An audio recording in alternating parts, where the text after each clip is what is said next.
Out to sea in an automobile on a road through the Atlantic Ocean.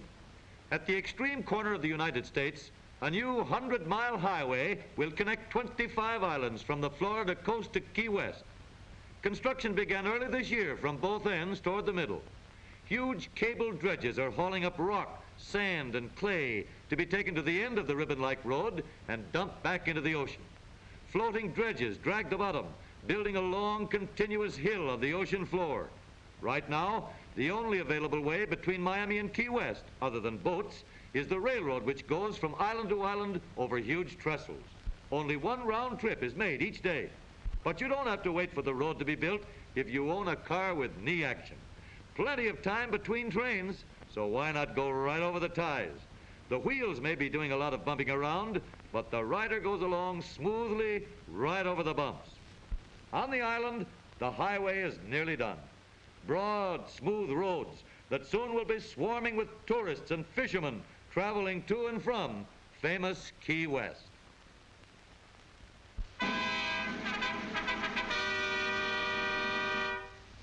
A huge new automobile factory is completed here. It represents the first automobile plant construction work to be done by any automobile company since 1929. These fine old craftsmen have come from 15 plants throughout the country to take part in the opening ceremonies. Each man has worked an average of 21 years for the company. Their combined ages total nearly 1,800 years. Mayor Howard W. Jackson welcomes the oldest employees of the company and presents them with the key to the city. James Thayer of Flint, Michigan is spokesman for the group. He is 83 years old. At Washington, the Honorable Joseph W. Burns, Speaker of the House of Representatives, gets proof that men twice 40 still hold good jobs with Chevrolet. You tell him, boys, life begins at 80.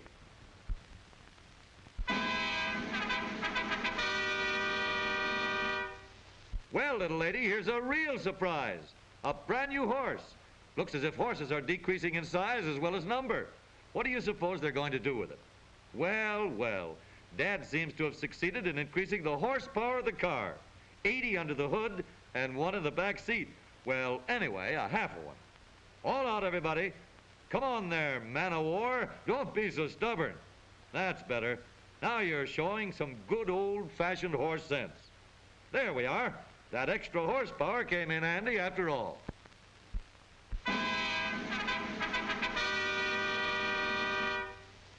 Riding the rails isn't what it used to be.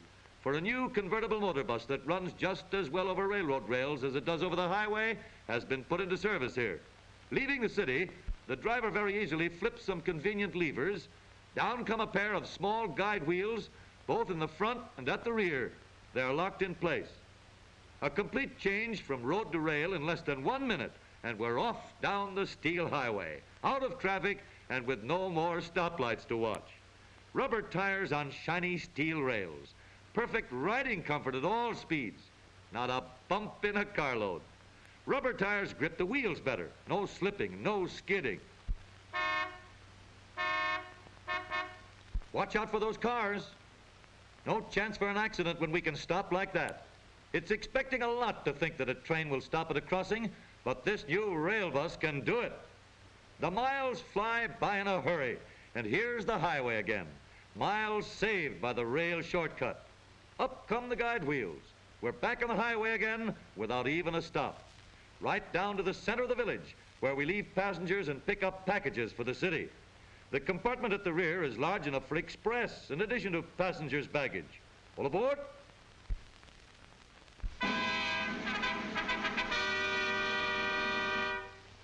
1898 produced this high-powered bit of advertising. In case the picture alone didn't overcome your sales resistance, a line at the bottom was sure to get you. 15 of this style sold in actual use and giving complete satisfaction. In 1899, motorists were offered this version of the family car. If you wanted to buy one of these in 1899, you sent stamps for a catalog and received estimates by return mail.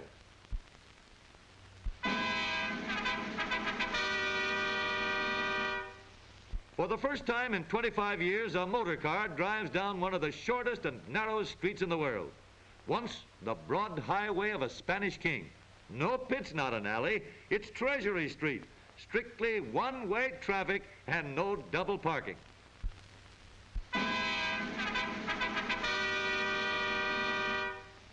Thinking of decorating your car?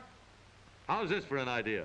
It's open season again on bathing beauties, and the fellow who offers a ride to the beach may be getting himself in for a real job. This might easily be termed the toughest driving test known. 20 perfect reasons for a driver to take his eyes off the road. Just the official Miami Beach bathing beauties for 1935. Hitchhiking a ride to the sand and surf playground. All off, girls. End of the line. Scram. And the last one in gets sunburned.